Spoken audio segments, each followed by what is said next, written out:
अच्छा जी, रिकॉर्डिंग जो है वो होगी है स्टार्ट। तो ये थे लास्ट लेक्चर के कंटेंट्स के। रैंडम एक्सपेरिमेंट में एक वेरिएबल डिफाइन करना, रैंडम वेरिएबल। रैंडम क्यों कहते हैं? क्योंकि उसकी आउटकम्स को प्रेडिक्ट नहीं किया जा सकता, ठीक है, सर्टेनिटी नहीं होती उसमें। उस एक्सपेरिमेंट में उसकी आउटकम्स कुछ भी आ सकती हैं। तो हम उसकी आउटकम्स के हवाले से सैम्पल स्पेस दे सकते हैं कि इसकी आउटकम्स जो हैं वो इस सैम्पल स्पेस में रहेंगी, लेकिन हम एग्जैक्टली नहीं बता सकते कि एक स्पेसिफिक एक्सपेरिमेंट को परफॉर्म करें तो एग्जैक्टली क्या आउटकम आएगी उसकी, ये हम नहीं बता सकते, ठीक है। हम सेट ऑफ चॉइसेस दे देते हैं कि ये आउटकम हो सकती हैं, लेकिन इन एग्जैक्टली एक आउटकम को पॉइंट आउट नहीं कर सकते कि ये यही आउटकम आएगी, ठीक है। तो ये इसलिए रैंडम होता है ये। वेरिएबल हमने दो तीन तरह के देखे थे लास्ट लेक्चर में, और उन वेरिएबल्स की वैल्यूज़ कहाँ से कहाँ तक वेरी कर सकती हैं, और हर वैल्यू के अगेंस्ट प्रोबेबिलिटी उस वेरिएबल की क्या होगी। और फिर सारी प्रोबेबिलिटीज़ का सम भी हम चेक कर रहे थे साथ साथ कि वो वन आता जाएगा। और वन के हवाले से मैंने आपको बताया था कि सारी प्रोबेबिलिटीज़ का सम वन क्यों आएगा। तो याद है किसी को कि सारी प्रोबेबिलिटीज़ का सम जो है वो वन क्यों आता है? जब आप रैंडम वेरिएबल डिफ़ाइन करते हैं तो उस रैंडम वेरिएबल की सारी वैल्यूज़ लेते हैं, फिर उन सब की प्रोबेबिलिटीज़ लेते हैं, तो उन प्रोबेबिलिटीज़ का सम वन क्यों आता है? कौन बता रहा है?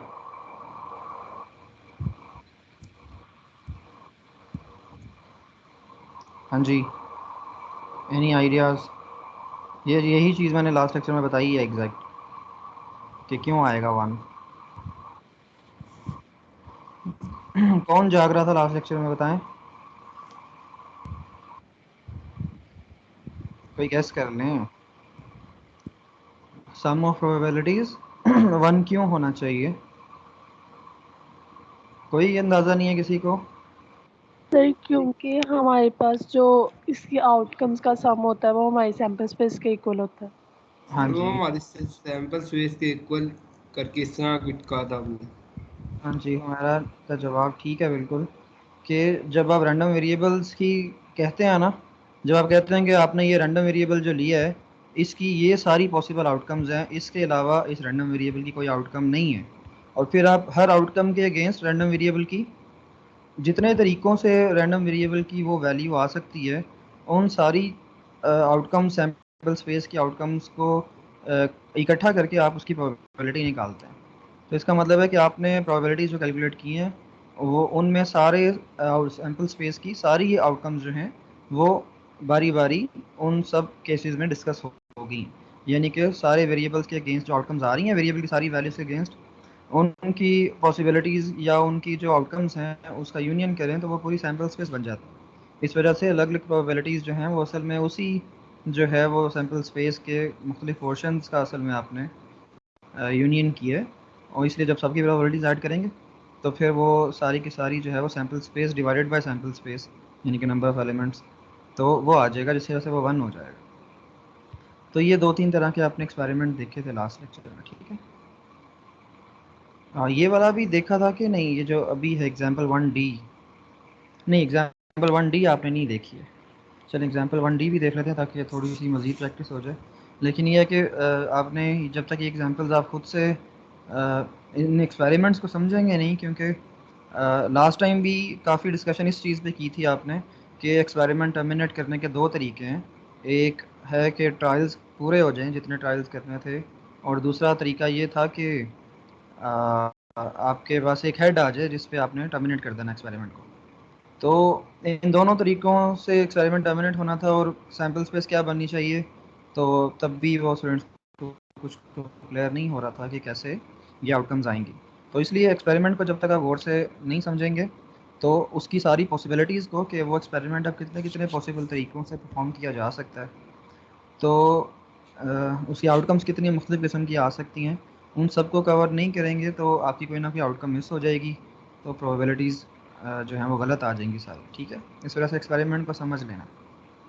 एग्जाम्पल वन डी जो है, मैंने कुछ टेक्स्ट लिखा हुआ है, मैं इसको रेज नहीं करता क्योंकि ये लास्ट क्वेश्चन का एक किस्म का आपने वो बस सॉल्व सिंप्लीफाई किया हुआ है, तो इसी के नीचे रीड करने की कोशिश करें। एग्जाम्पल वन डी जो है वो कहती हैं कि 3 balls are randomly chosen from an urn containing 3 white, 3 red and 5 black balls।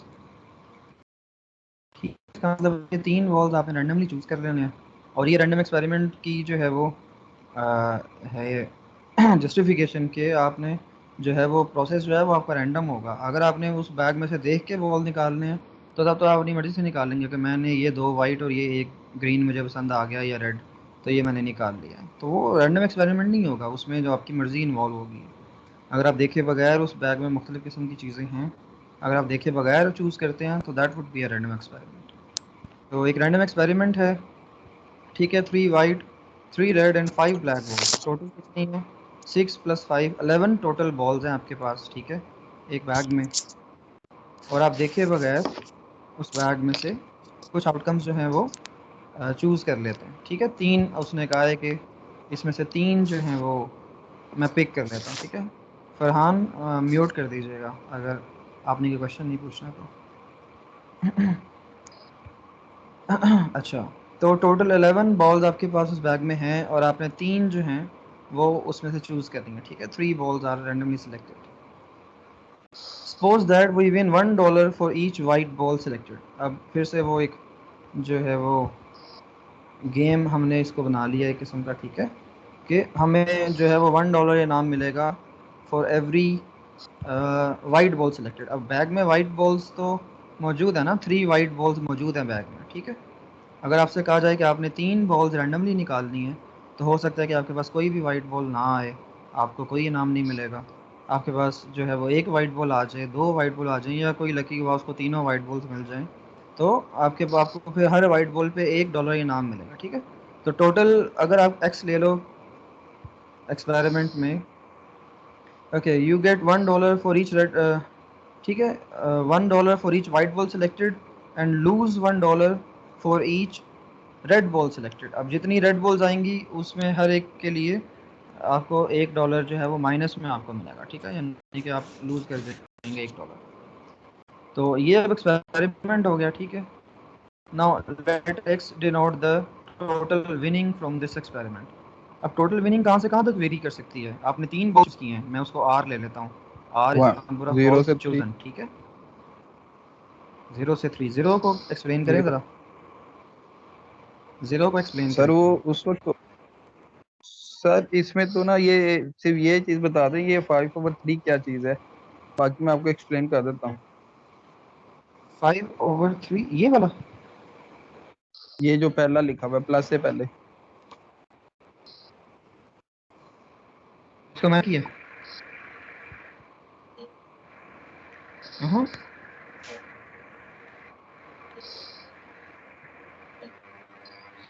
समझ ये नहीं जी आया सर मुझे आप क्या यही कह रहे हैं।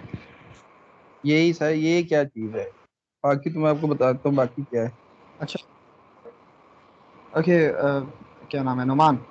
नुमान, जब आपने अगर एक्सप्लेन करना है अपनी ज़ीरो विनिंग को, तो ज़ीरो विनिंग के सारे पॉसिबिलिटीज़ आपने पहले कंसिडर कर लेनी है। यानी कि ज़ीरो विनिंग का मतलब ये है, जब आपके पास, आपको पता है कि आपके पास 2 तरह की विनिंग्स हैं, एक है वाइट डॉलर और एक एक है रेड बॉल पे -$1। तो फिर ज़ीरो विनिंग टोटल कितने केसेस में आ सकती है? मुझे पहले उर्दू में समझा दें, फिर मैं आपको ये क्वेश्चन एक्सप्लेन कर देता हूँ। ज़ीरो विनिंग का क्या क्या पॉसिबिलिटीज़ हैं? 3 बॉल आपने तो निकालनी सर है, ये ठीक है। हर बॉल पे आपको +$1 भी मिल सकता है, -$1 भी मिल सकता है, और ब्लैक बॉल पे कुछ भी नहीं हो रहा, ना कुछ मिल रहा है ना कुछ उस जा पे रहा तो, है। बताएं। हाँ तो फिर ये एक एक बॉल ही आ सकती है ना। हाँ, तो उससे कैसे ज़ीरो विनिंग आएगी, ज़रा एक्सप्लेन कर देना। आप इसको एक्सप्लेन कर रहे हैं ना अभी इसको। सर चलिए सर मैं बताता हूँ। नोमान, अगर नोमान वाइट को बॉल बताने पे दें, वन नोमान। डॉलर अगर हाँ, वाइट बॉल पे $1 वैसे आएगा तो रेड पे तो ये वाइट वन बॉल पे $1 माइनस हो, माइनस हो जाएगा, ये भी हो गया।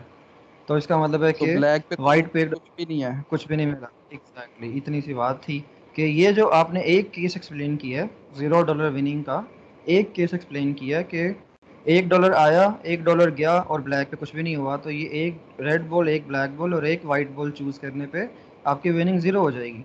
तो अब इसी चीज़ को ज़रा एक्सटेंड करके इसके बारे में सोचें कि ये कौन सी विनिंग है जिसमें $0 मिला है आपको। जो पहला केस है, अभी आप खुद ही बता देंगे इसको। तो ये ब्लैक है ना। सर ये ब्लैक है। तीनों ब्लैक, बिल्कुल सही, ये तीनों ब्लैक हैं। यानी कि ज़ीरो विनिंग जो थी वो आपको 2 केसेस में मिल रही थी। यानी कि अगर आप तीनों के तीनों बॉल जो आपने निकालने हैं बैग में से रैंडमली, वो तीनों ही ब्लैक निकल आए, और टोटल 5 ब्लैक बॉल हैं, तो तीनों ब्लैक निकला है तब भी 0 विनिंग है, और अगर एक वाइट एक रेड और एक ब्लैक निकला तब भी 0 विनिंग है। 0 विनिंग का कोई तीसरा पॉसिबिलिटी नहीं है, अदरवाइज उसको भी हम यहाँ पे ऐड कर लेते हैं, राइट। तो 0 ठीक है। विनिंग दो केसेस में पॉसिबल थी, आपने इन दोनों को सम कर दिया पॉसिबिलिटीज को, तो आपके पास 0 विनिंग का केस आ गया। डिवाइड किस क्यों किया इससे ये भी बता दें, टोटल सैंपल स्पेस का आपको आउटकम। पता है? कितनी आउटकम्स यस सर, टोटल हैं? टोटल। हाँ, जी sir. Total outcomes in the sample space वो कितनी है? टोटल 11 बॉल्स हैं, और आपने 3 तो 3 चॉइस है। चूज करनी है। सो ये आपके पास 11C3, या आपके पास टोटल चॉइसेस हैं 11 में से मुख्तलिफ की 3 बॉल्स हो गई। अभी तक मुझे किसी ने ये नहीं बताया कि मेरा रैंडम वेरिएबल अगर मेरी टोटल विनिंग है तो रैंडम वेरिएबल कहाँ से कहाँ तक वेरी कर सकता है, मेरी विनिंग मैक्सिमम कितनी हो सकती है, मिनिमम कितनी हो सकती है? हाँ जी सर मैक्सिमम तो सर 1 मिनिमम हो 0 सकती हो सकती है और मैक्सिमम 3 हो सकती है। है। मिनिमम 0 और मैक्सिमम 3। नुमान को इस चीज़ से इख्तलाफ है, नुमान ज़रा बताओ सही आप सोच रहे हो?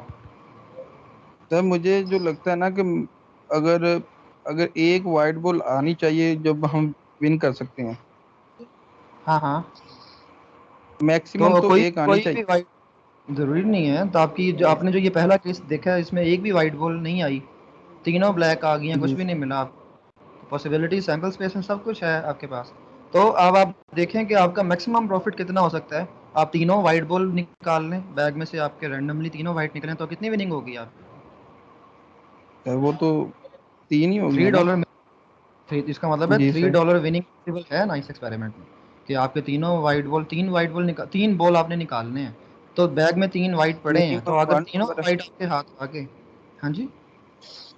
मिनिमम $1 होगी और मैक्सिमम $3। नहीं नहीं, मिनिमम $1 को आप ज़रा एक्सप्लेन करें, मिनिमम $1 क्यों होगा जी? अगर आपने ये आपने अभी तो ये देखो, अब जो जो केस आपने एक्सप्लेन किया था वही आपके सामने है, $0 की जस्टिफिकेशन, तो आप अभी भी कह रहे हैं मिनिमम $1 होगा। मिनिमम वन तो डॉलर सर मिनिमम $0। $0 का केस तो मैंने आपको बता भी दिया है अंडरलाइन करके, तो $0 का केस तो ये है तो ही है। सर हाँ जी।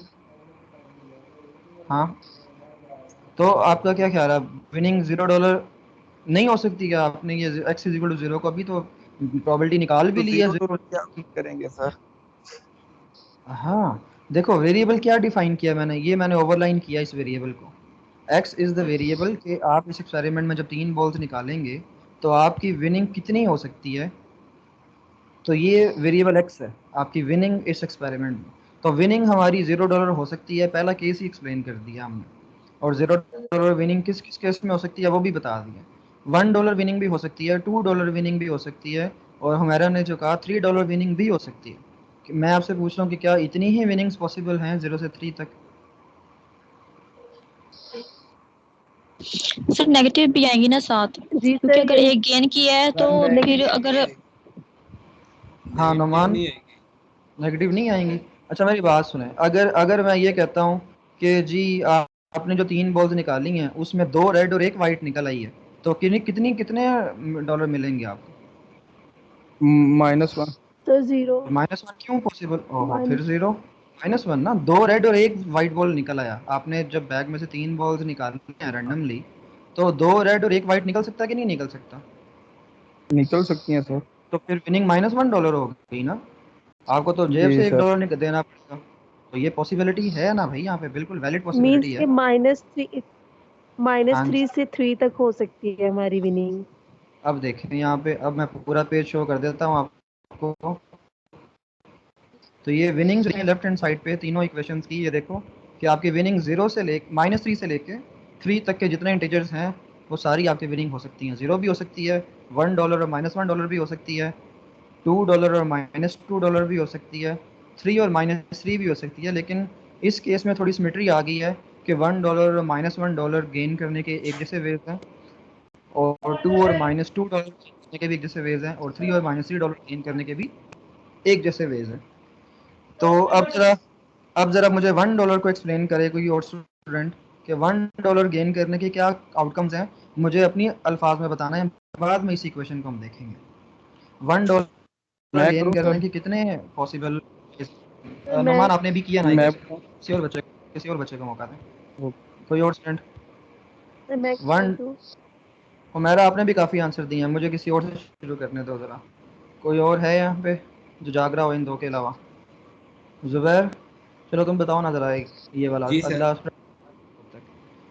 $1 गेन करने के वेज बताओ। $1 इस एक्सपेरिमेंट में $1 गेन करने के क्या क्या पॉसिबल वेज हो सकते हैं? सर पॉसिबल तो 1 2 3। $1 गेन करने के, देखो तो एक्सपेरिमेंट समझ आया? 3 वाइट 3 रेड और 5 ब्लैक बॉल्स हैं, 3 जी बॉल्स सर। निकालनी है randomly। वाइट बॉल पे $1 मिलेगा तुम्हें और रेड बॉल पे $1।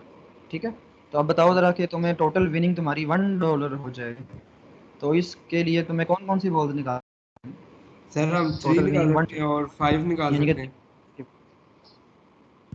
3 और 5, वही बॉल्स 3 निकालनी है मैक्सिमम। उन 3 बॉल्स में से कौन कौन सी बॉल्स तुम्हारे हाथ आए कि तुम्हारी टोटल विनिंग $1 हो जाए? सर इसमें हाँ तो जी। सर 1 मिनट रुकिए मैं सोल्व कर। इफ वी ओके, आप मुझे सोचो, मैं किसी और से तब तक मशवरा कर लेता हूँ। सर सिर्फ 3 दो वाइट है ना? पॉसिबिलिटीज हैं, सर रेड 3 में 5 है ना? वाइट में से एक वे- लेंगे। अरे वेट, सब इकट्ठे शुरू हो गए। हाँ जी, किंजा आप बताएं सिर्फ, किंजा को बताना सर है। हमारे पास दो पॉसिबिलिटीज हो सकने की। हाँ जी किंजा। या तो हम हमारे पास, सर आपको आवाज आ रही है? जी मुझे आ रही है आवाज़ आपकी, हाँ जी बताएं। हाँ जी आ रही सर है। दो पॉसिबिलिटीज हो सकती हैं, या तो 3 रैंडम बॉल को चूज करने की, या तो 2 बॉल ब्लैक हो जाए और एक ओके जो है वो हमारे पास वाइट बॉल हो जाए। वेरी गुड, तो टोटल विनिंग और $1 हो जाए। या सर या फिर टोटल फिर 3 हमारे होगी ना पास फिर? 2 बॉल जो हैं वो रेड हो जाए। हाँ जी, नहीं, 2 बॉल हमारे पास नहीं वाइट नहीं हो जाए और एक बॉल हमारे पास रेड हो जाए। रेड हो जाए, तो फिर भी आपके पास दो, दो वाइट की वजह से $2 मिले, एक रेड की वजह से $1 निकल गया, तो टोटल विनिंग $1 रहेगी आपके पास। ठीक है, 1 डॉलर तो ये रहेगा सर फिर। दोनों केसेस ये जुबैर सुन ली आपने। जी सर। तो ये दो वाई केसेस में हैं। से एक कर ले, ठीक है सर। $1, हाँ प्लस $1 मिलने का मतलब ये है कि आपने एक थ्री, ये जो मैं आपको कहता हूँ कि अपने आंसर एक्सप्लेन किया करो, जो कि हर बार आप लोग पेपर में नहीं करते हो और डायरेक्ट आंसर दे देते हो। तो ये जो मैंने एरो लगाया, ये पहली टर्म है 3C1 5C2, इसमें 3C1 है, ये असल में 3 वाइट बॉल में से एक वाइट बॉल आपने निकाल ली है, जिससे आपको $1 मिल गया। और 5C2 जो है, ये असल में आपने ब्लैक में से 2 ब्लैक निकालनी है, 5 ब्लैक में से, जिससे आपको कोई कुछ भी नहीं मिला, तो टोटल आपके पास 3 बॉल्स निकाल के $1 विनिंग होगी। और सेकंड केस भी इसी तरह का है कि आपने 2 वाइट बॉल निकाल लिए और एक रेड बॉल निकाल लिया, तो $2 मिले और $1 निकल गया रेड की वजह से, तो टोटल $1 विनिंग रह गई। और -$1 की विनिंग भी बिल्कुल सेम ही है, लेकिन उसकी इंटरप्रिटेशन इससे डिफरेंट है, आंसर लेकिन सेम। तो -$1 को एक्सप्लेन करो जुबैर तुम, -$1 को इसी क्वेश्चन में। सर एक एक चीज एक्सप्लेनेशन पूछनी सेम है थी। हाँ जी पूछें नुमान। मैं सर मैं ये पूछना चाह रहा था कि ये हम प्लस क्यों कर रहे हैं, क्योंकि पॉसिबिलिटीज ऐड करते रहना जी जी हमने। बिल्कुल, आप जितने मुख्तलिफ तरीक़ों से कोई चीज़ परफॉर्म की जा सकती है, उन सब की पॉसिबिलिटीज़ को ऐड करते होते हैं, जिससे आपके पास टोटल वेज आ जाते हैं कि जिसमें वो एक्सपेरिमेंट परफॉर्म किया जा सकता है। यानी कि ये आउटकम्स असल में आपके सैम्पल स्पेस में पड़ी हैं, और इन आउटकम्स के जो सेट्स हैं उनका यूनियन हो रहा है असल में, और यूनियन की वजह से कोरस्पॉन्डिंग ठीक वेज को हम ऐड कर रहे हैं। ठीक है, आउटकम्स का यूनियन है ये, ठीक है। और उन सब की प्रॉपर्टीज ऐड कर रहे हैं। ओके, तो ज़ुबैर बताने लगा था कि -$1 विनिंग जो है उसकी एक्सप्लेनेशन क्या होगी इस क्वेश्चन में, और मैंने बता दिया कि $1 विनिंग से चेंज है, एक्सप्लेनेशन चेंज है बट आंसर सेम। बताओ ज़रा आंसर ज़ुबैर, सेम। माइनस, हाँ सर जी ये माइनस पहले हम 3 में से एक निकालेंगे और 5 में से 2 तीन, निकालेंगे। वो तो लिखा हुआ है ना, तो 3 है क्या चीज़ें ये सर 3 3 कौन से वाले ब्लैक बॉल? ब्लैक।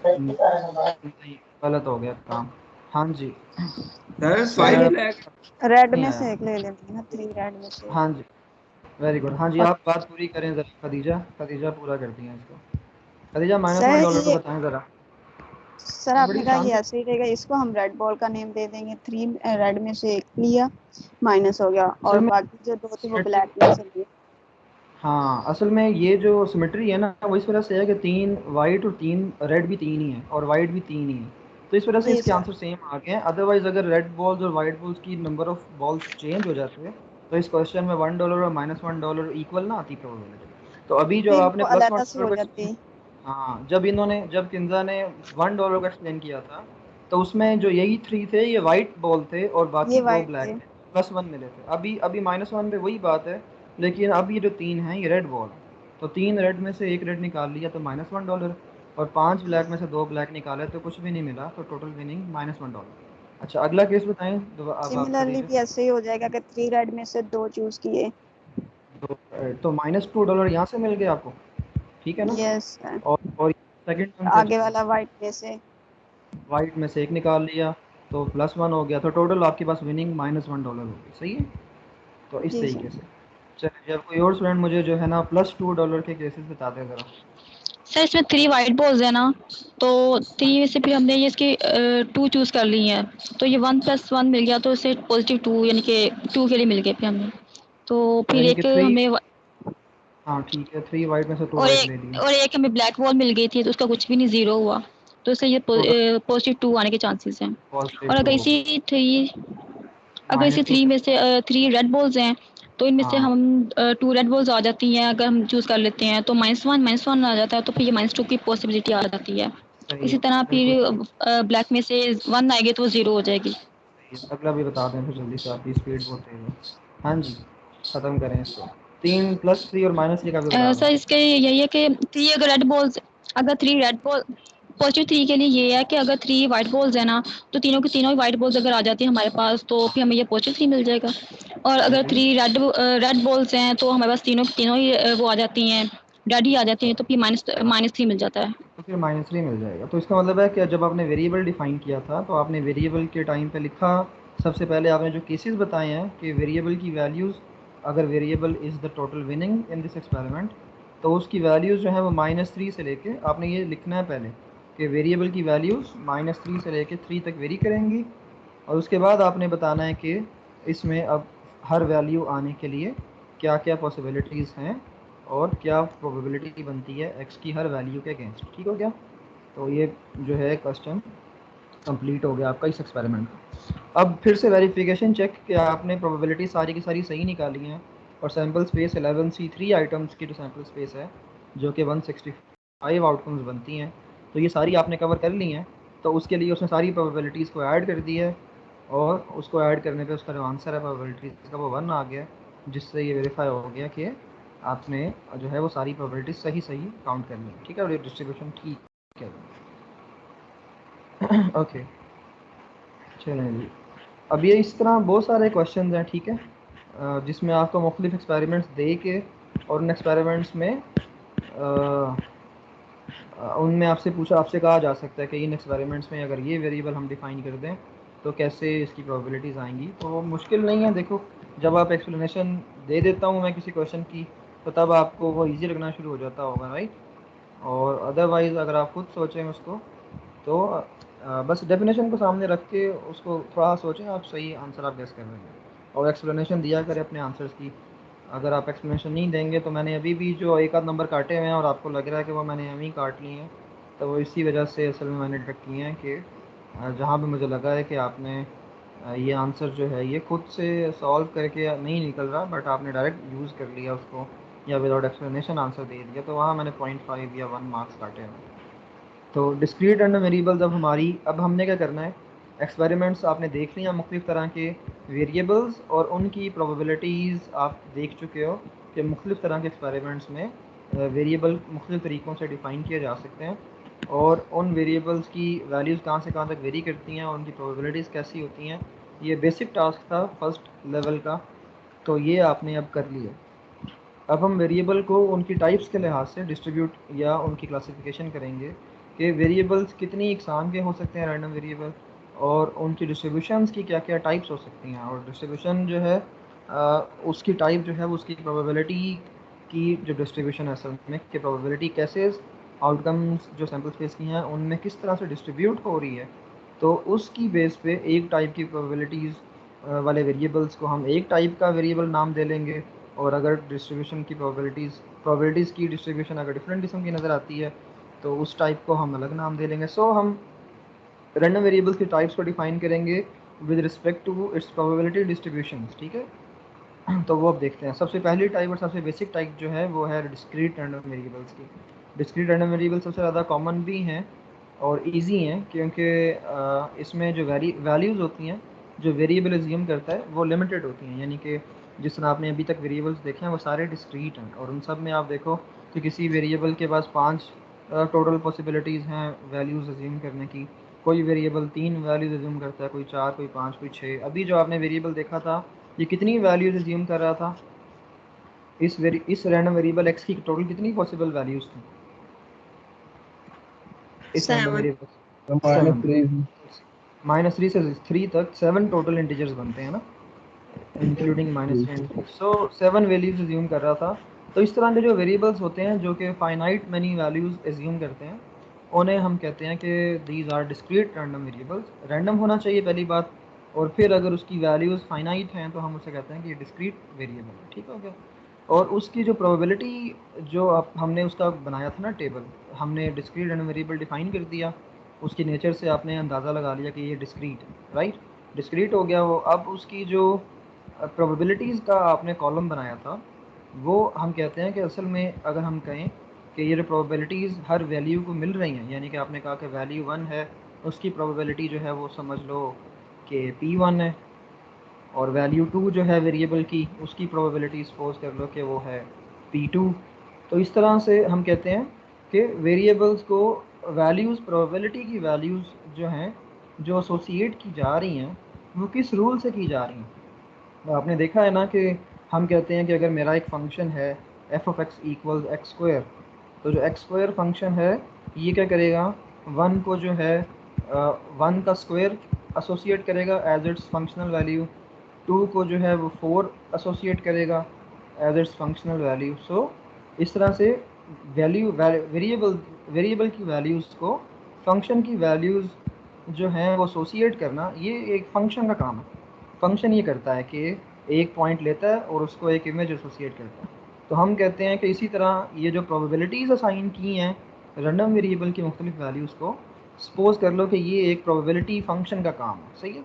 एक प्रोबेबिलिटी फंक्शन है जो कि वेरिएबल के मुख्तलिफ वैल्यूज़ को उनकी प्रोबेबिलिटीज़ एसोसिएट कर, right?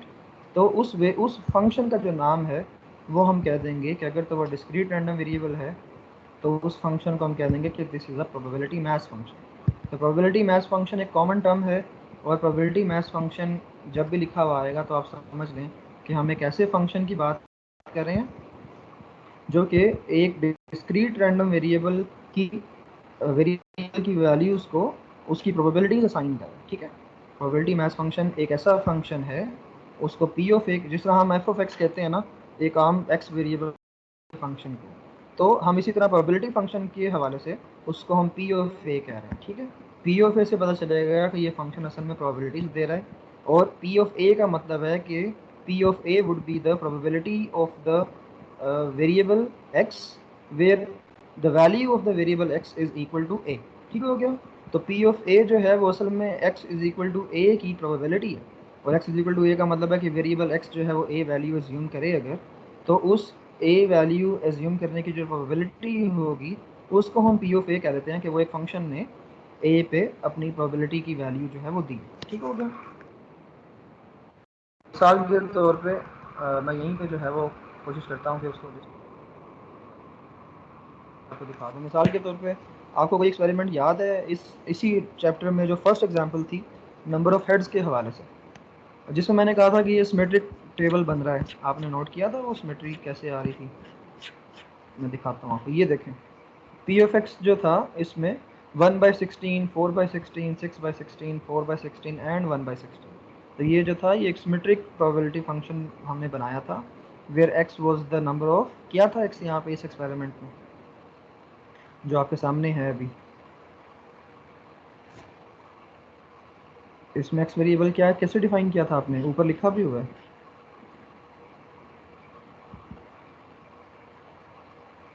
Number of heads. Number of heads. So और एक्सपेरिमेंट क्या था यहाँ पे?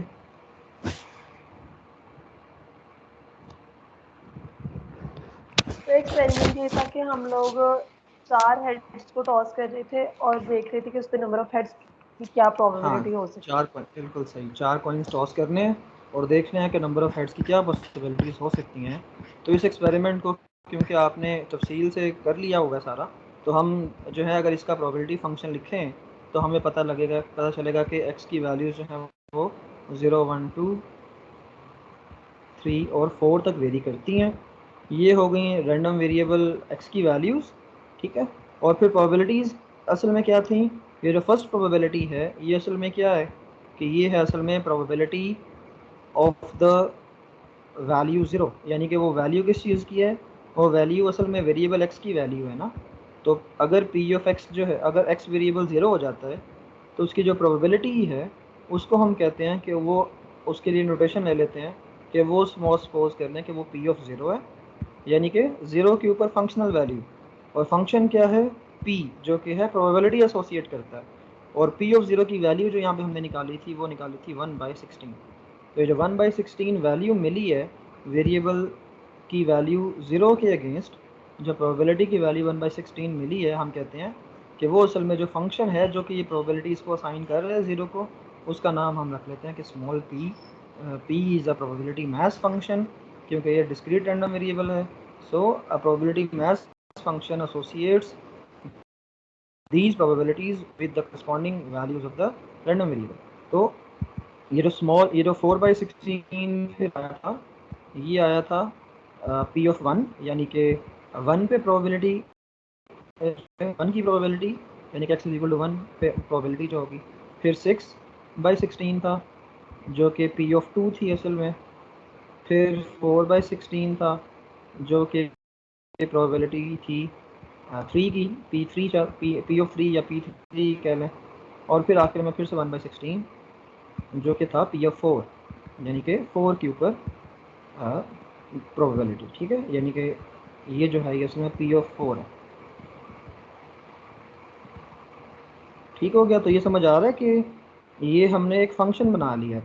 हम कहते हैं कि वेरिएबल को प्रोबेबिलिटीज असाइन करना, वो सपोज करें कि एक फंक्शन का काम है अगर, तो उस फंक्शन को हम कह देंगे कि that is a probability mass function अगर कोरिस्पॉन्डिंग वेरिएबल डिस्क्रीट।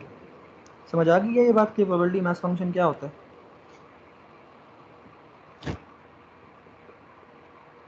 समझ आ रही है? जी सर।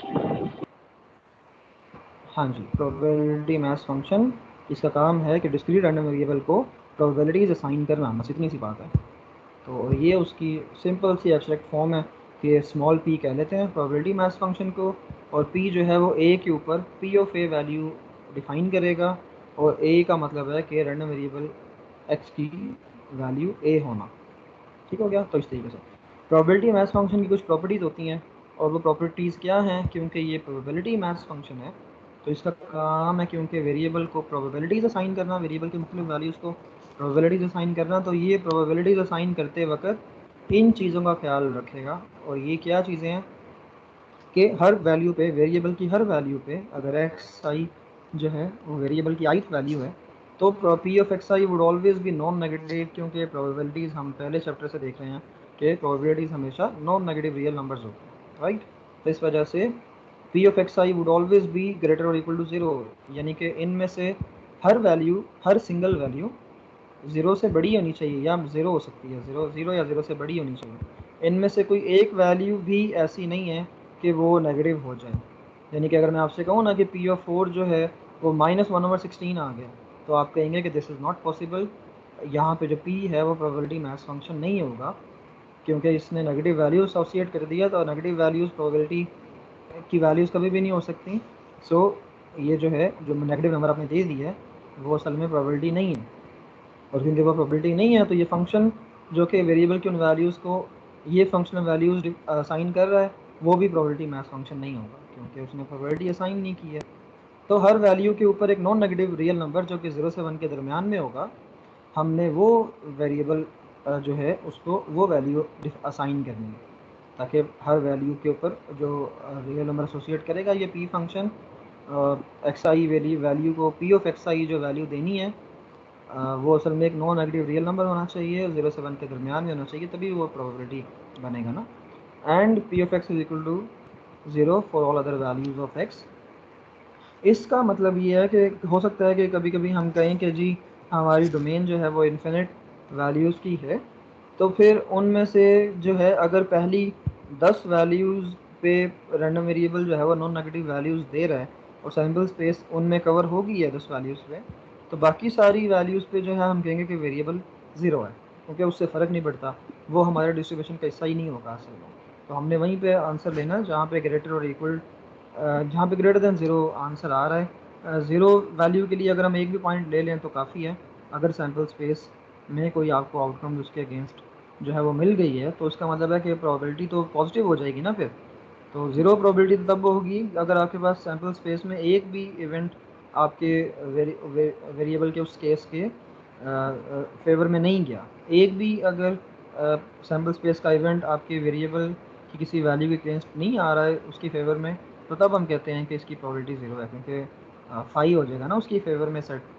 तो फाई की हमने शुरू में कहा था कि प्रोबेबिलिटी ज़ीरो रखेंगे हम।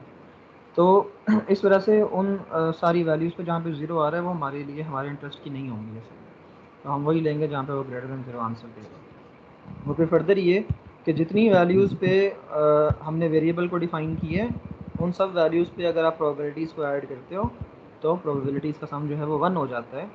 तो ये असल में वो चीज़ है जो हम साथ साथ वेरीफाई भी करते जा रहे थे जब हम ये वेरिएबल्स बना रहे हैं, डिस्ट्रीब्यूशन उसकी देख रहे हैं साथ साथ।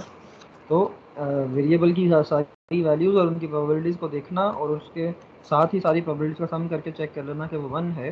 तो अगर तो सारी प्रोबेबिलिटीज़ का सम 1 आ जाए तो फिर ये जो फंक्शन p है जो कि ये प्रोबेबिलिटीज़ दे रहा है कि उसकी उन प्रोबेबिलिटीज़ जो उसने साइन किए हैं वेरिएबल को उनका सम 1 आ गया, तो हम कहते हैं कि ये फंक्शन जो है अगर इसने ऊपर वाले दो एक्सियोम भी सेटिस्फाई किए हैं, नॉन नेगेटिविटी वाले और प्रोबेबिलिटी बिटवीन 0 एंड 1 वाले, और फिर सारी प्रोबेबिलिटीज़ का सम भी 1 दे दिया है, तो अब ये इसका मतलब है अगर ये तीनों चीज़ें सेटिस्फाई हो जाएं तो ये जो p आपने डिफाइन किया ऊपर इसको हम कहेंगे कि ये प्रोबेबिलिटी मैथ्स फंक्शन है। अगर p ने इन तीनों में से कोई एक एक्सियोम भी सेटिस्फाई नहीं किया तो p जो है वो प्रोबेबिलिटी मैथ्स फंक्शन नहीं कहलाएगा। समझ रहे हैं? अच्छा, मैं आपको मैं एक चीज़ यहाँ से क्वेश्चन पूछता हूँ मैं आपसे।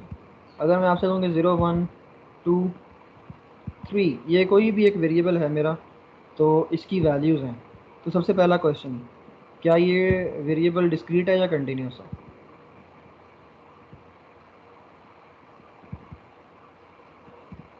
हाँ जी, मैंने वेरिएबल की वैल्यूज़ लिख दी हैं और ये रैंडम वेरिएबल है, ठीक है, और रैंडम वेरिएबल ने ये वैल्यूज अज्यूम की हैं। पहला क्वेश्चन, क्या ये वेरिएबल डिस्क्रीट है या कंटिन्यूस? सर डिस्क्रीट ही है, 3 तक जा रहे उसकी हैं। उसकी वजह सिर्फ 3 तक जाना क्या जस्टिफाई कर रहा है कि ये डिस्क्रीट है, या कोई और भी एक्सप्लेनेशन देनी चाहिए साथ में हमें? मैंने जिस तरह भी बताया था, मैंने क्या बताया था डिस्क्रीट वेरिएबल सर का? ये और फाइनाइट ये है। काउंटेबल फाइनाइट, नंबर है और हमारे पास possible finite number of values हैं कि ये इस वाले नंबर पे हमारी जो प्रोबेबिलिटी है क्या आ सकती है। नहीं, अभी मैंने प्रोबेबिलिटी की बात ही नहीं की है, हमने वेरिएबल की सिर्फ वैल्यूज़ देखी हैं और हमने बता दिया है कि ये डिस्क्रीट है या कंटिन्यूस। और डिस्क्रीट की मैंने निशानी बताई थी, डिस्क्रीट की मैंने निशानी ये बताई थी कि ये फाइनाइट वैल्यूज़ देगा, ठीक है, जिस तरह अभी एक और सर ने साथ में कमेंट कर दिया शिकायत। तो फाइनाइट वैल्यूज़ देना ज़रूरी है। अगर आप सिर्फ ये देखें कि वैल्यूज़ 3 तक जा रही हैं, 3 से आगे नहीं जा रही हैं, तो ये काफ़ी नहीं है उसके डिस्क्रीट होने के लिए, क्योंकि 0 से 3 तक अगर इंटरवल ले लूँ मैं, रियल इंटरवल 0 से 3 तक, तो ये भी तो 3 से आगे नहीं जा रही वैल्यूज़, बट 0 से 3 तक के सारे रियल नंबर जो हैं वो डोमेन में आ जाने की वजह से ये जो वेरिएबल होगा जिसकी वैल्यूज़ यहाँ तक जाएंगी तो ये तो कंटिन्यूस हो जाएगा, क्योंकि उसने तो अनकाउंटेबल मैनी वैल्यूज एज्यूम कर लिया, क्योंकि इस इंटरवल के दरमियान में अनकाउंटेबल वैल्यूज़ हैं।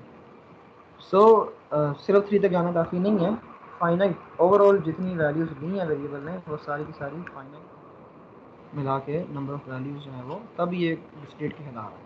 अच्छा, अब मैं इसकी प्रोबेबिलिटीज़ लिखता हूँ। सपोज करें कि 0 आने की जो प्रोबेबिलिटी है ना वो है 1/2,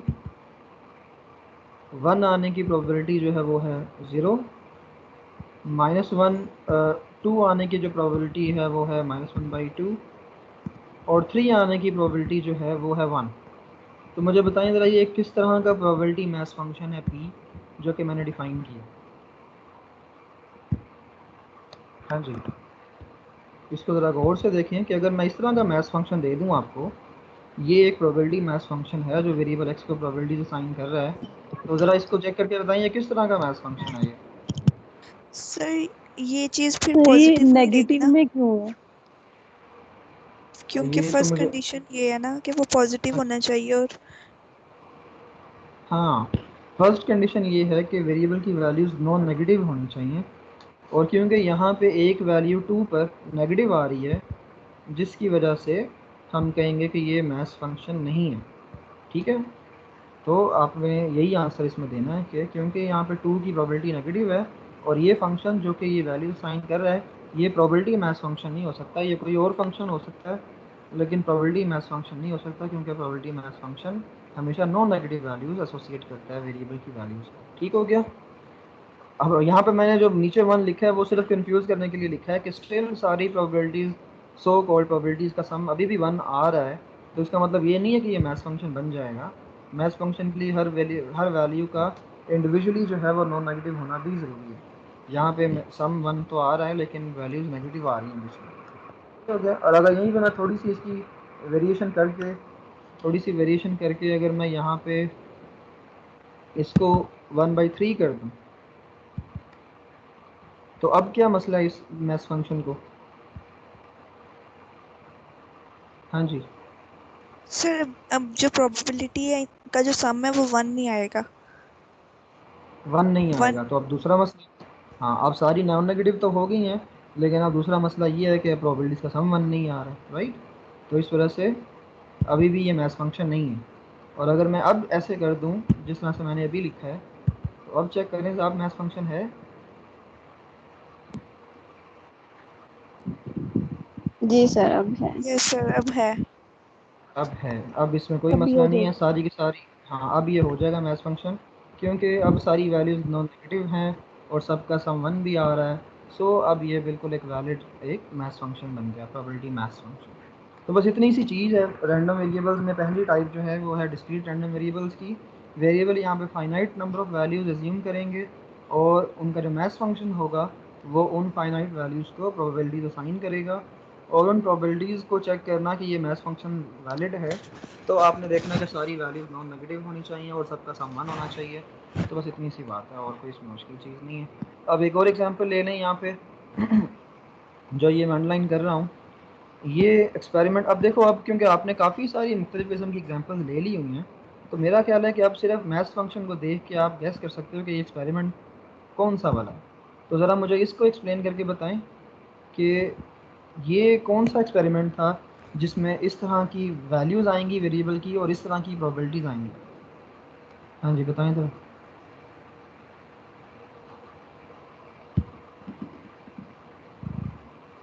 तो क्योंकि ये आपको सिमेट्रिक है। रिवर्स इंजीनियरिंग भी आनी चाहिए। हाँ जी, बोलें बोलें, ट्राई करें, सही है। जी जी, बोलें, एक्सपेरिमेंट क्या होगा सर एक और तो एक्स ये क्या होगा? सिमेट्रिक है। सिमेट्रिक है, गुड। तो इससे आपको कौन सा एक्सपेरिमेंट जिन में आ रहा है? हमने सिमेट्रिक एग्जांपल्स की हैं। सर हेड और दो, टेल वाली एग्जांपल हो सकती है, हाँ जी, या असल में कॉइन वही है। टॉस करने की। हाँ, कॉइन टॉस करने वाली एग्जांपल ही है ये। अब बताएं ज़रा कितने कॉइन टॉस करने चाहिए इस एक्सपेरिमेंट में, क्योंकि प्रोबेबिलिटीज़ देख के हम गेस कर सकते हैं कि सैम्पल स्पेस क्या है यहाँ पे, और उस सैम्पल स्पेस को देखते हुए आप बता सकते हैं कि कितने कॉइन टॉस किए सर गए 3। होंगे, जिससे 3 कॉइन टॉस करने में आपको याद है कि 8 आउटकम्स आ जाती हैं। 2 की पावर 3 था ना, एक एक कॉइन की जी आउटकम्स जी 3, सर। 3 कॉइन्स की आउटकम है 8। तो प्रोबेबिलिटीज़ 1/8 फॉर्म की हो जाएंगी अगर आपने 3 कॉइन टॉस की। तो 3 पर नहीं है, कितने हैं? सर टू टू तो कॉइन। 2 कॉइन। क्योंकि सैम्पल स्पेस 4 है और सिमेट्रिक डिस्ट्रीब्यूशन है, तो ये सबसे अच्छा गेस यही होगा कि ये कॉइन टॉसिंग का एक्सपेरिमेंट है और 2 कॉइन्स के साथ किया गया है। अब प्रोबेबिलिटीज़ देख के बताएं कि वेरिएबल क्या हो सकता है यहाँ पे।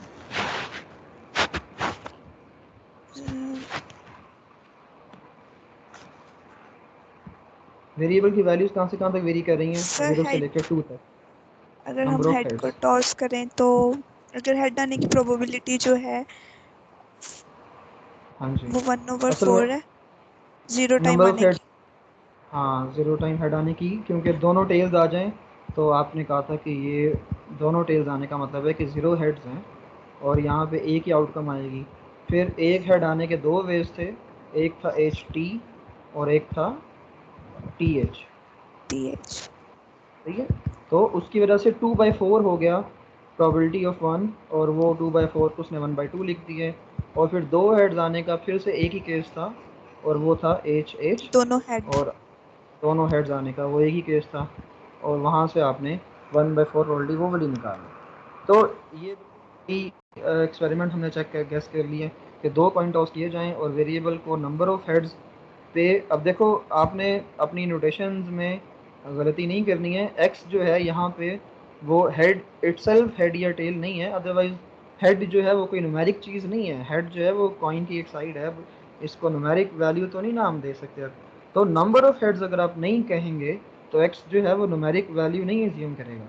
अगर आपने लिखते हुए एक्स के साथ ना लिखा कि this is the number of heads, तो एक्स तो एक क्वांटिटेटिव मेजर हो ही नहीं, होगा ही नहीं। तो ये तो कोई क्वालिटेटिव चीज़ बन जाएगी। तो क्वालिटेटिव चीज़ जो है वो तो मेजर हम नहीं करते इस तरीके से कंप्यूटेशन के ज़रिए।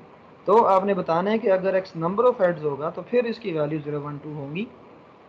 और आपने ये लिखने में इस तरह की गलतियाँ नहीं करनी है। जिन स्टूडेंट्स ने अपने पेपर में भी प्रोबेबिलिटी ऑफ सम इवेंट को एन ऑफ दैट कहा हुआ है और फेवरेबल आउटकम्स को एन ऑफ दैट इवेंट कहने के बजाय पी ऑफ दैट इवेंट कहा हुआ है, वहाँ पर भी मैंने एक नंबर काटा हुआ है। अगर आप नोटेशन गलत इस्तेमाल करेंगे तो उसका मतलब है कि आपकी अंडरस्टैंडिंग ही सही नहीं है उस चीज़ के हवाले से।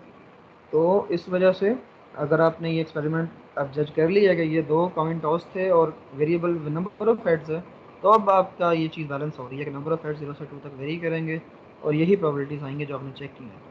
जो फिगर बनी हुई है ये आपने फर्स्ट जब हमने स्टैटिस्टिक्स वाला पोर्शन कर रहे थे तो उस वक्त आपने देखा था कि जो बार चार्ट्स होते हैं वो इस तरह के होते हैं। बार चार्ट्स में आप क्या करते हो, एक वेरिएबल एक्स एक्सिस पे रख लेते हो, दूसरा वेरिएबल वाई एक्सिस पे रख लेते हो जो कि उसके इमेजेस होते हैं या उसकी फ्रीक्वेंसीज होती हैं, और आप फिर वेरिएबल की हर वैल्यू के अगेंस्ट उसकी फंक्शनल वैल्यू को प्लॉट कर लेते हो, ठीक है। तो यहाँ पे वही काम आपने किया है। आपने कहा कि कॉइन अगर टॉस किया गया है और नंबर ऑफ हेड्स जो हैं वो वेरिएबल को एसोसिएट कर रहे हैं, तो एक्स को आपने रख दिया यहाँ पे एक्स एक्सिस पे, और नंबर ऑफ हेड्स क्योंकि 0 से 2 तक वेरी कर रहे हैं तो 0 से 2 तक के आपने पॉइंट्स यहाँ पे मार्क कर लिए एक्स एक्सिस पे, और फिर प्रोबेबिलिटीज़ को इनकी वाई एक्सिस पे रख दिया। यानी कि 0 की प्रोबेबिलिटी 1/4, 1 की प्रोबेबिलिटी 2/4 और 2 की प्रोबेबिलिटी अगेन 1/4।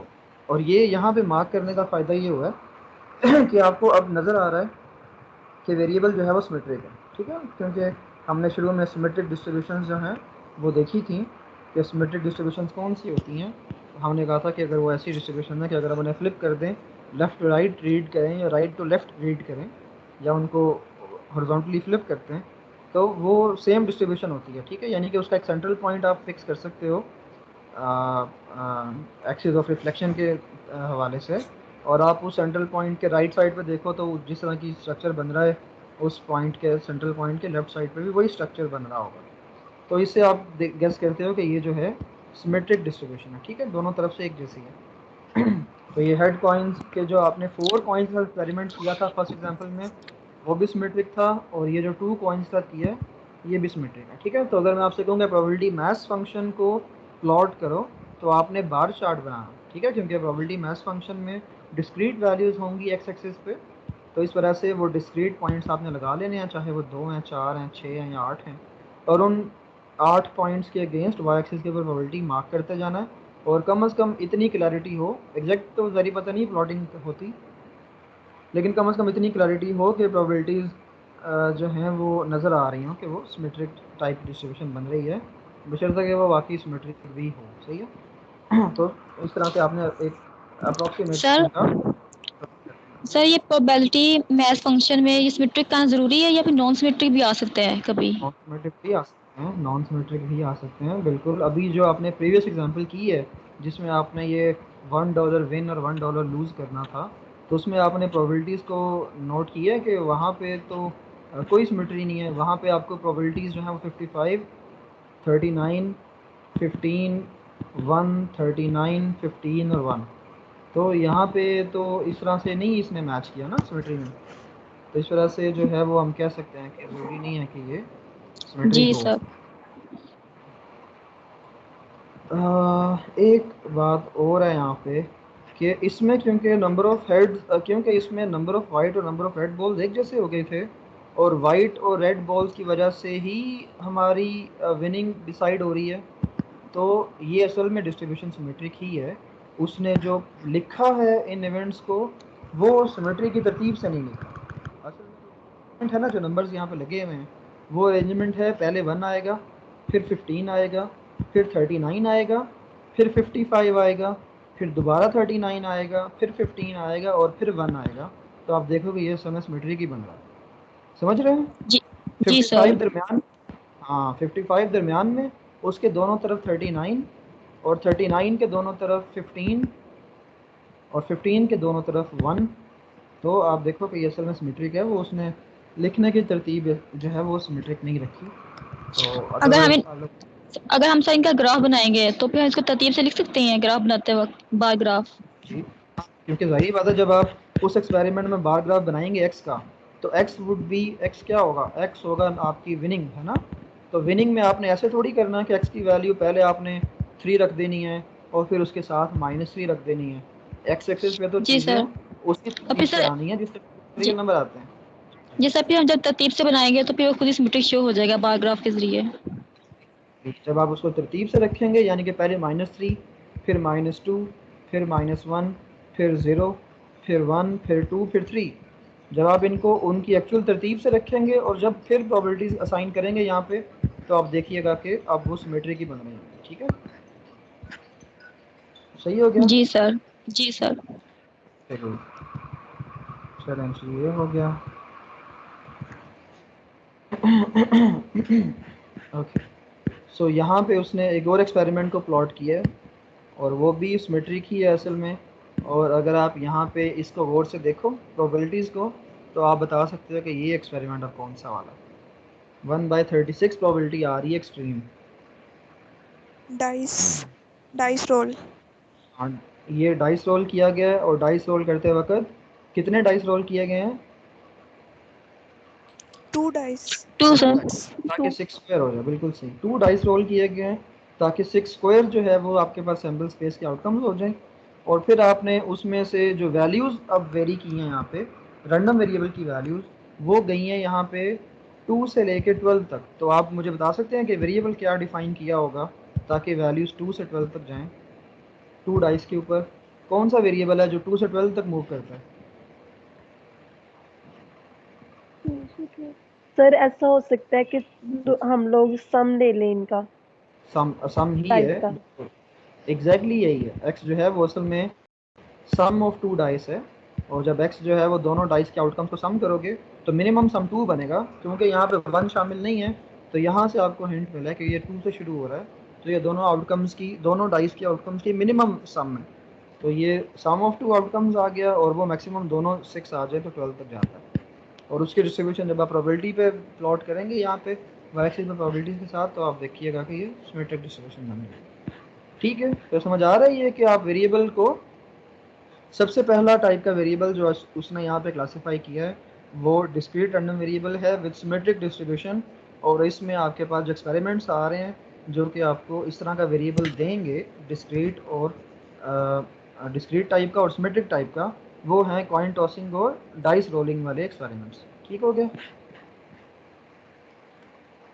एग्जाम्पल 2A जो है, अब इसी तरह की जो है वो एक और एग्जाम्पल है, लेकिन इसमें उसने जो प्रोबेबिलिटी फंक्शन दिया है वो अब एक्चुअली फंक्शन के हिसाब से दिया है। ठीक है, यानी कि अब ये आपका डिस्क्रीट रैंडम वेरिएबल की जो डिस्ट्रीब्यूशन है उसको थोड़ा सा नेक्स्ट स्टेज पे लेके जा रहा है कि अब उसने एक जनरल मैथ्स फंक्शन दे दिया है कि ताकि आप उस फंक्शन के ज़रिए प्रोबेबिलिटीज़ निकालें अब।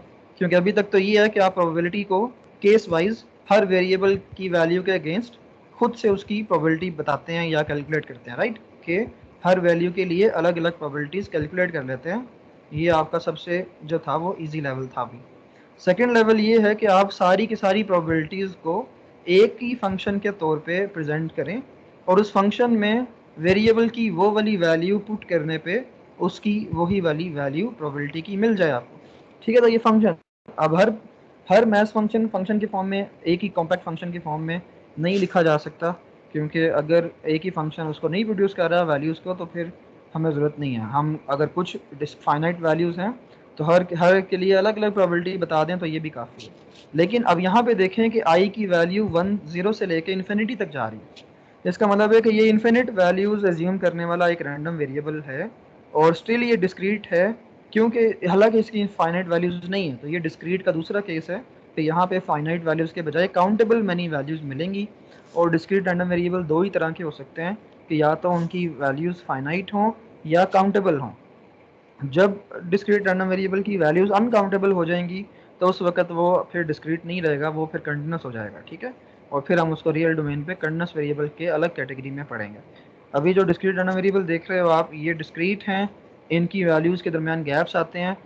इनमें टोटल वैल्यूज़ जो वेरिएबल एज्यूम करता है वो फाइनाइट हो सकती हैं या वो इन्फिनिट हों भी अगर तो वो काउंटेबल ही रहती हैं।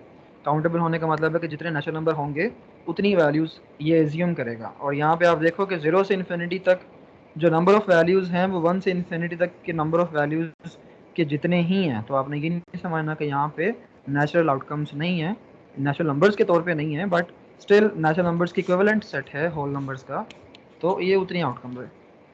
सो अब जो आपने उसने अब जो यहाँ पे मैथ्स फंक्शन आपको दिया है वो वेरिएबल x के अगेंस्ट है, x इन्फिनिट वैल्यूज एज्यूम कर रहा है और ये उसका प्रोबेबिलिटी मैथ्स फंक्शन है, जिससे आपको पता चल गया कि ये डिस्क्रीट टाइप का वेरिएबल है क्योंकि इसका मैथ्स फंक्शन दिया हुआ है साफ।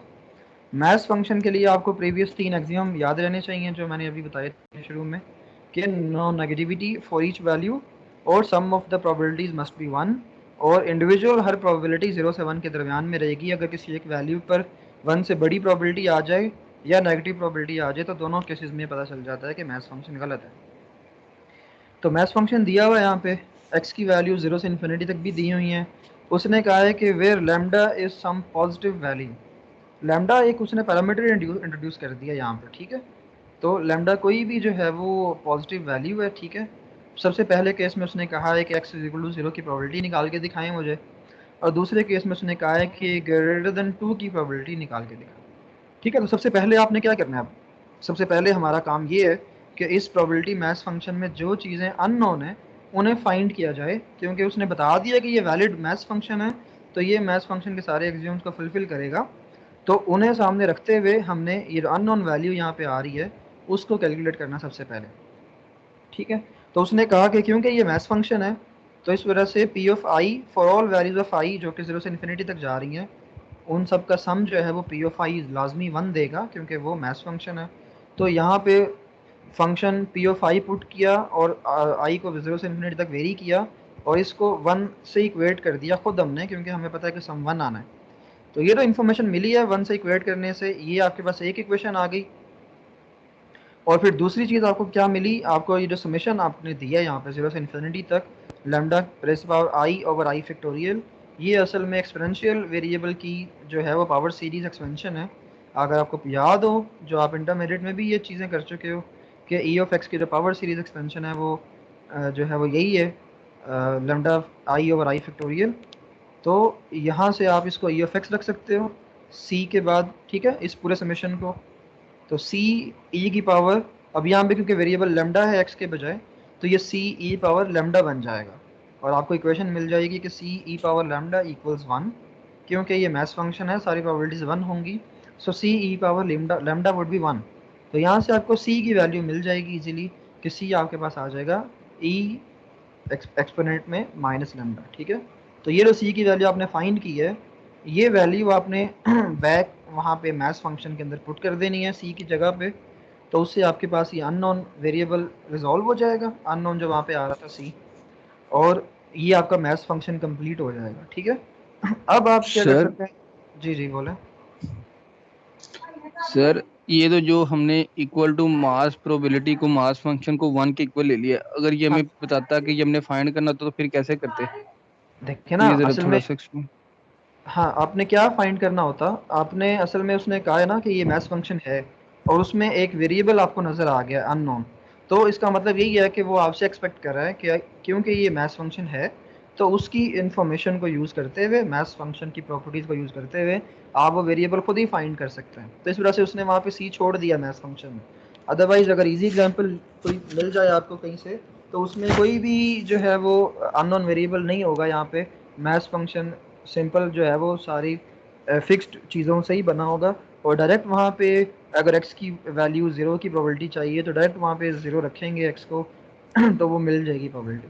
लेकिन यहाँ पे आप डायरेक्ट x की वैल्यू या i पे वेरी कर रहा है, या तो i की वैल्यू डायरेक्ट 0 1 2 रखेंगे तो c की फॉर्म में आंसर आ जाएंगे। तो इसका मतलब है यहाँ पे एक अननोन आ रहा है, और जब अननोन आ रहा हो तो हम उसको कोई ना कोई इन्फॉर्मेशन साथ में दी होगी जिसको यूज़ करके वो अननोन फाइंड कर लेंगे। तो उसने क्योंकि कह दिया कि ये मैथ्स फंक्शन है, तो इस वजह से हमने ये जो पहली सोल्यूशन के फ़ौरन बाद जो पहली इक्वेशन इस्तेमाल की है वो हमने उसका मैथ्स फंक्शन होना यूज़ किए कि sum of the probabilities would be 1, और उस इन्फॉर्मेशन से जो हमें मिली है कि सम ऑफ प्रोबेबिलिटीज़ 1 होना चाहिए, तो वहाँ से आपको सी की वैल्यू मिल गई है।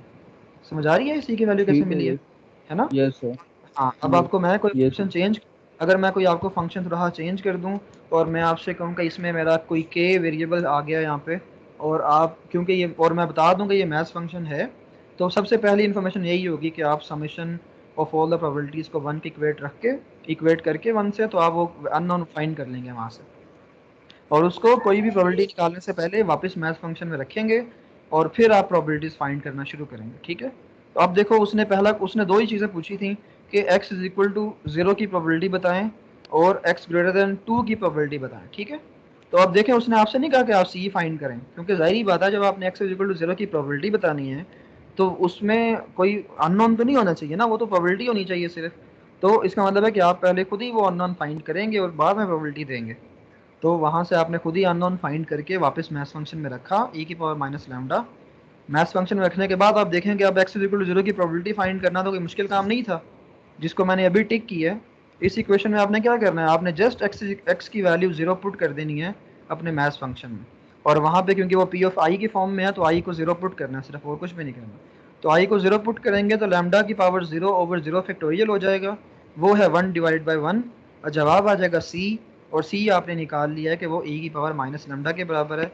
सो e की power minus lambda is the probability that x is equal to 0। ठीक है, x इज इक्वल टू 0 की ये प्रोबेबिलिटी आपने निकाल दी है e की power minus lambda. Second case में वो कह रहा है कि x ग्रेटर देन 2 की प्रोबेबिलिटी निकालें। अब आपको पता है कि x ग्रेटर देन 2 की प्रोबेबिलिटी कैसे निकलेगी, x ग्रेटर देन 2 की प्रोबेबिलिटी निकलेगी probability of x is equal to 2 plus probability of x is equal to 3 plus probability of x is equal to 4 and so on infinity तक सारी probabilities को add करेंगे। तो greater than 2 में क्योंकि वो सारे केसेस आ रहे हैं, ग्रेटर देन 2 है तो 3 से शुरू करेंगे। ठीक है ना, x ग्रेटर देन 2 का मतलब है कि x की वैल्यू 3 लेंगे, 4 लेंगे, 5 लेंगे, इन्फिनिटी तक सारी वैल्यूज लेंगे, उन सब की प्रोबेबिलिटीज लेंगे और उनको ऐड करेंगे। और दूसरा तरीका क्या है कि टोटल प्रोबेबिलिटी क्योंकि 1 होती है तो 1 में से 0 1 2 वाली प्रोबेबिलिटीज को माइनस कर देंगे तो ग्रेटर देन 2 वाली रह जाएंगी। ये समझ आई है कि ये कॉम्प्लीमेंट्री तरीका कैसे इस्तेमाल किया है। ये सेकंड चैप्टर में इवेंट्स को एक्सप्लेन करते वक्त, हाँ सेकंड चैप्टर में जो इवेंट्स को एक्सप्लेन करते वक्त यही बात हुई थी कि आपने कॉम्प्लीमेंट्री इवेंट्स कैसे डिफाइन करने हैं, कि जो इवेंट आपके पास है उसका कॉम्प्लीमेंट कर देंगे तो वही सैम्पल स्पेस के बाकी सारे इवेंट्स आ जाएंगे।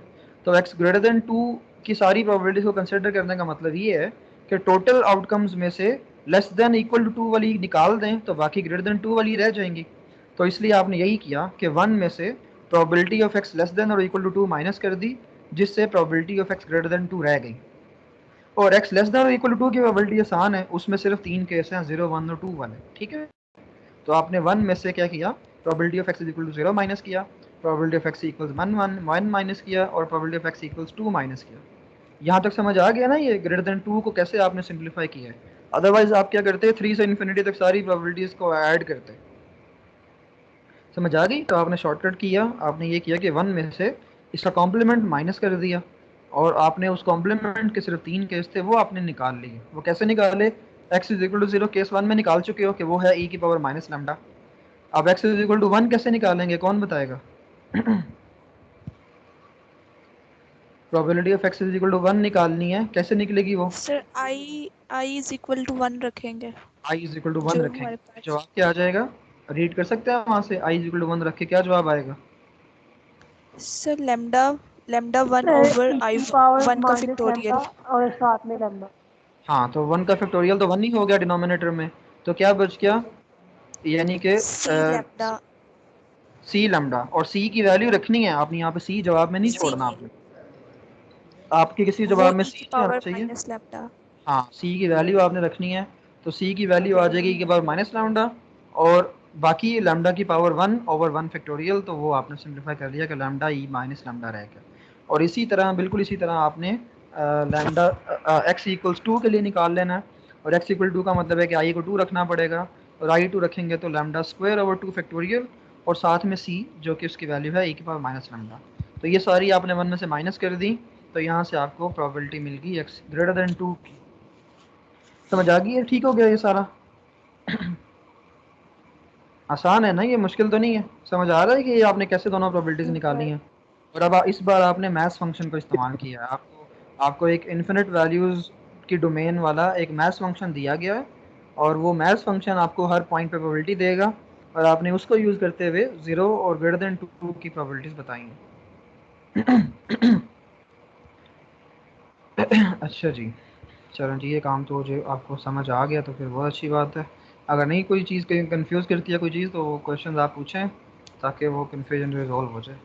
अच्छा, अब वो ये कह रहा है कि if x is a discrete random variable whose possible values are these, और ये वैल्यूज़ जो हैं ये अगर हम अरेंज कर लें जिस तरह रियल नंबर्स में तरतीब से वो पड़ी होती हैं, then the distribution function f of the variable x is a step function that is the value of the variable f such that the value of the variable f is constant in the interval, a specific interval, and takes a step or jump of size this। देखने में थोड़ा सा अजीब लग रहा है लेकिन ये है बहुत आसान। आपको मैं कैलकुलेट करके दिखाता हूँ। डिस्ट्रीब्यूशन फंक्शन असल में सेम वही है जो कि आप कम्युलेटिव फंक्शन पढ़ते रहे हो वहाँ पे स्टार्ट के फर्स्ट पार्ट में। याद है कम्युलेटिव अगर आपने डिस्ट्रीब्यूशन बनानी थी, कम्युलेटिव फ्रीक्वेंसी फॉर एग्जांपल बनानी थी, तो कैसे बनाते थे? अगर मैं सर आपसे कहूँ प्रीवियस कि फ्रीक्वेंसी को ऐड करके। हाँ जी, तो मैंने 3 वैल्यूज़ लिखी हैं यहाँ पे, तो मुझे बताएं कि सी एफ में क्या आएगा। सी एफ की पहली वैल्यू क्या आएगी? सी एफ तो की 1 नहीं पहली वन आएगी। आएगी। 1 आएगी, दूसरी वैल्यू 3। 3, 1 को ऐड तीसरी, करके और 3। तीसरी वैल्यू 6, तीसरी वैल्यू 1, 6। और जो आखिरी वैल्यू होती है वो क्या होती है? वो होती है sum of the total frequencies. Number. Exactly, sum of are बिल्कुल। Total frequency. नंबर। हाँ बिल्कुल, टोटल नंबर जो होता है वहाँ पे सिग्मा उसके बराबर आती है। तो सेम यही क्यूमुलेटिव फ्रीक्वेंसी का जो आइडिया है ये आपने यूज़ करना है क्यूमुलेटिव, यहाँ पे प्रोबेबिलिटीज़ के लिए आपने क्यूमुलेटिव का फंक्शन यूज़ कर लेना, ठीक है? सेम वही काम। तो अगर प्रोबेबिलिटीज़ को आप क्यूमुलेट कर लें तो उस फंक्शन को जो बनेगा उसको कहेंगे क्यूमुलेटिव डिस्ट्रीब्यूशन फंक्शन, ठीक है? और या सिंपली डिस्ट्रीब्यूशन फंक्शन। तो कुछ लोग यहाँ पे इसको क्यूमुलेटिव डिस्ट्रीब्यूशन फंक्शन लिखेंगे कुछ बुक्स में या गूगल वगैरह पे, विकीपीडिया में, या फिर इसको डिस्ट्रीब्यूशन फंक्शन। दोनों एक ही बातें हैं। पहचान जो इसकी है कि इसका लेटर जो है वो कैपिटल होगा। अगर आपके पास f जो है वो प्रोबेबिलिटी फंक्शन है या स्मॉल लेटर से रिप्रेजेंट किया गया है, तो जो डिस्ट्रीब्यूशन फंक्शन है वो कैपिटल लेटर से डिनोट किया जाएगा। तो इससे बात चल जाएगा आपको कि ये कैमुलेट करेगा प्रीवियस प्रोबेबिलिटीज़ को, ठीक है? तो अब ये प्रोबेबिलिटी के केस में अब आपने क्या करना है, आपने प्रीवियस प्रोबेबिलिटीज़ को ऐड करते जाना है, तो उससे क्यूमुलेटिव प्रोबेबिलिटी डिस्ट्रीब्यूशन फंक्शन बन जाएगा, जिसको इन शॉर्ट डिस्ट्रीब्यूशन फंक्शन या कैपिटल एफ से रिप्रेजेंट करता है। एक्सपेरिमेंट उसने आसानी के लिए फिर से एक सिमेट्रिक सा ले लिया, आसान सा। मुझे बताएंगे फिर से कि ये क्या एक्सपेरिमेंट है?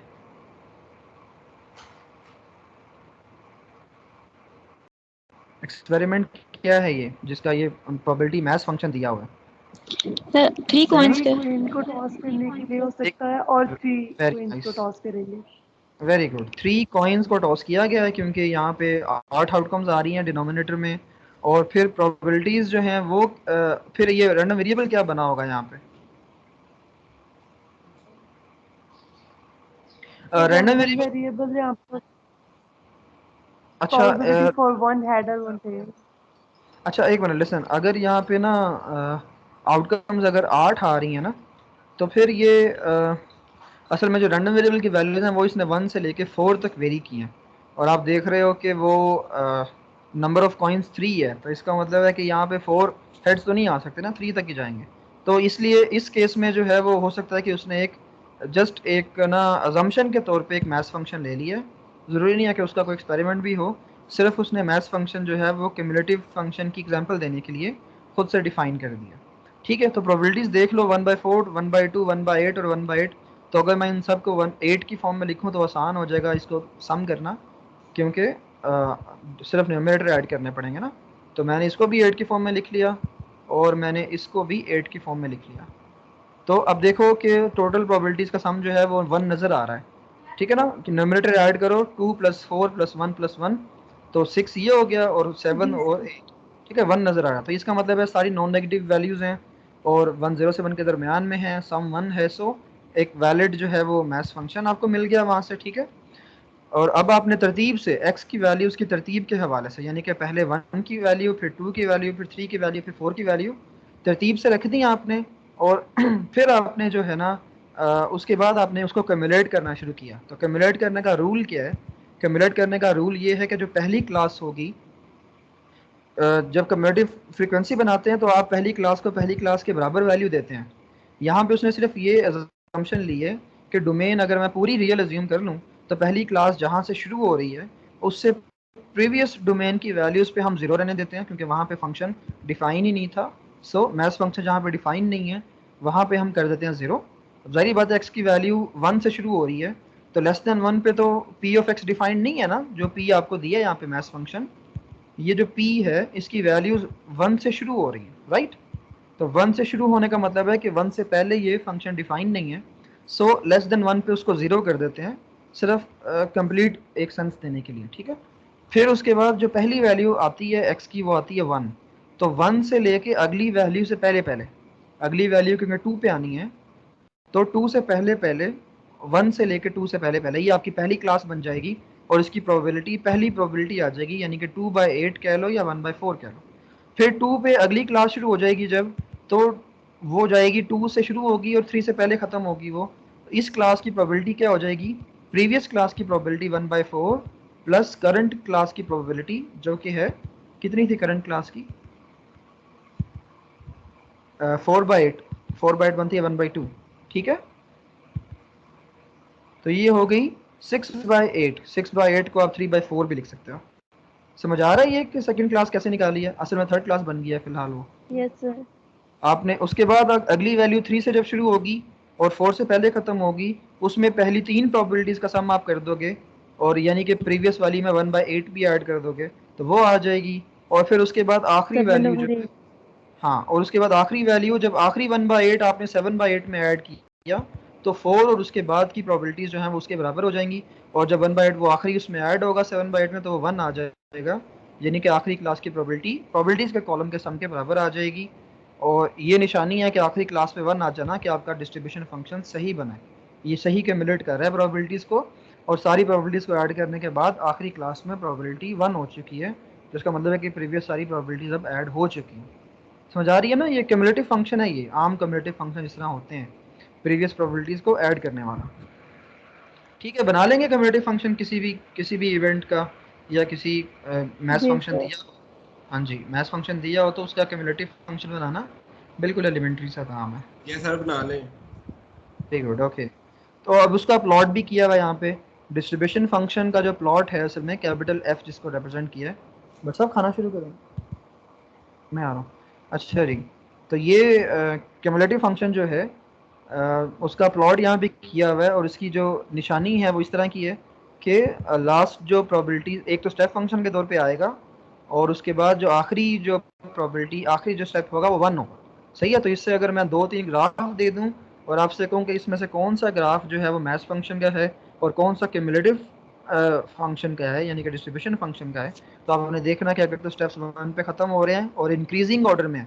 ऐसे नहीं होगा कि पहला स्टेप जो है वो ऊपर आ गया, अगला स्टेप जो है वो नीचे आ गया और आखिरी स्टेप 1 पे आ गया तो आप कहेंगे ये मैथ्स फंक्शन है। मैथ्स फंक्शन एक इंक्रीजिंग नॉन नेगेटिव फंक्शन है, क्योंकि प्रीवियस प्रोबेबिलिटीज़ को ऐड करते जाने से वो बन रहा होता है। तो इसका मतलब है कि ये नीचे से ऊपर की तरफ स्टेप्स जाएंगे, ठीक है। और इसमें अगर आपने ये पहला स्टेप बनाना है तो आप वो भी बना सकते हैं जो कि आपको 1 से पहले 0 प्रोबेबिलिटी दे रहा था। तो यहाँ पे आप 0 पे एक सॉलिड लाइन लगा दें, ठीक है। तो आपको नज़र आएगा कि ये पहला स्टेप आपका 0 है, आखिरी स्टेप आपका 1 है और 0 से स्टेप बाय स्टेप आपने मूव किया है इंक्रीजिंग ऑर्डर में और फिर 1 पे जाके ख़त्म किया है। तो ये आपका डिस्ट्रीब्यूशन फंक्शन। अगर यहाँ पे बीच में एक स्टेप ऊपर था और फिर अगला स्टेप नीचे आ जाए तो आप फ़ौरन बता देंगे कि ये जो है मैथ्स डिस्ट्रीब्यूशन फंक्शन नहीं है। समझ आ गई? आइडेंटिफाई कर लेंगे ना डिस्ट्रीब्यूशन सर फंक्शंस को? लेकिन मैथ जी डिस्ट्रीब्यूशन फंक्शन तो हमारे पास सिमेट्रिक भी हो सकता है, मैथ फंक्शन जो जी, मैथ फंक्शन सिमेट्रिक हो सकता है ना। देखें तो सिमेट्रिक का आपने अभी बनाया नहीं है सिमेट्रिक का। देखो जो सिमेट्रिक की जो प्रोबेबिलिटीज मुझे याद आ रही हैं वो आपकी ये थी ना, 4 1/4 1/16 सॉरी, ये 1/16 4/16, फिर उसके बाद 6/16, फिर उसके बाद फिर से 4/16। तो अगर आप इन प्रोबेबिलिटीज़ को भी क्यूमुलेटिव करो तो क्या वैल्यूज़ मिलती हैं आपको? इनको क्यूमुलेट करें सर अपने नोटबुक में, इनका क्यूमुलेटिव प्रोबेबिलिटी निकालें इनकी डिस्ट्रीब्यूशन फंक्शन। मुझे बताएं क्या स्टेप्स हैं आपके। ये आ गया आपके पास प्रोबेबिलिटीज़, ठीक है। और जो कैपिटल एफ है यानी कि आपका जो मैथ डिस्ट्रीब्यूशन फंक्शन है जो, वो क्या होगा? पहली वैल्यू उसकी क्या होगी? मैं क्योंकि टेबल में बना रहा हूँ तो मैं पहली वैल्यू टेबल के हिसाब से रख रहा हूँ। अदरवाइज आपने जब ये वाला इस तरह से इसको रिप्रेजेंट करना है जिस तरह से यहाँ पे किया हुआ है स्टेप्स की फॉर्म में, तो पहला स्टेप फिर आपने पहले पहले स्टेप से पहले आपने एक जीरो वाला स्टेप रख लेना, ठीक है। कि डोमेन जब शुरू नहीं हुई तो उस वक्त प्रोबेबिलिटी जीरो, ठीक है। ये सिर्फ उसका इंक्रीजिंग ऑर्डर कंप्लीट करने के लिए है कि जीरो से चल रहा है 1 तक जा रहा है। अच्छा चलें, मुझे आपने जो मैंने आपको एक्सपेरिमेंट सामने लिखा है ना अभी लेफ्ट साइड पे, मुझे इसका क्यूमुलेटिव सर फंक्शन जो है वो, हाँ 5/16, 5/16 5/16 राइट। then 10/16 तीसरा कौन सा है? 11/16 11/16, फिर उसके बाद then 15/16 15/16 और आखिरी 1 आखिरी 1। तो देखें क्या ये इंक्रीजिंग ऑर्डर में नहीं है? yes sir increasing order है जी तो सर सही है।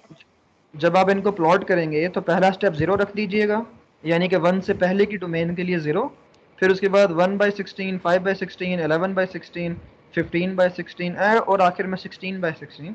तो ये भी इंक्रीजिंग ऑर्डर में ही है, आखिरी स्टेप 1 पे ख़त्म हो जाएगा, ठीक है। तो डिस्ट्रीब्यूशन चाहे जो भी हो, क्योंकि आपने प्रोबेबिलिटीज़ को स्टेप बाय स्टेप ऐड करते रहना है तो आपका फंक्शन मजीद ऊपर ही जाएगा ना। हर अगला स्टेप जो है वो प्रीवियस प्रोबेबिलिटी को ऐड करके आ रहा है, तो इसका मतलब है कि प्रीवियस वैल्यू में कुछ ना इंक्रीज ही हुआ है ना, या जीरो या एक पॉजिटिव नंबर। तो इसका मतलब है कि स्टेप जो है वो बराबर रह सकते हैं किसी दो स्टेजेस के लिए, लेकिन अगला स्टेप नीचे नहीं आ सकता, अगला स्टेप या बराबर रहेगा या ऊपर जाएगा, ठीक है। तो इस तरह ऊपर जाते जाते 1 पे ख़त्म हो जाएगा। अच्छा जी, चलें यहाँ तक जो है वो आपका हो गया इसकी वेरिएबल, डिस्क्रीट वेरिएबल की कुछ एग्जांपल्स। कोशिश करें कि अभी मैं आपको ब्रेक दे रहा हूँ 15 मिनट की।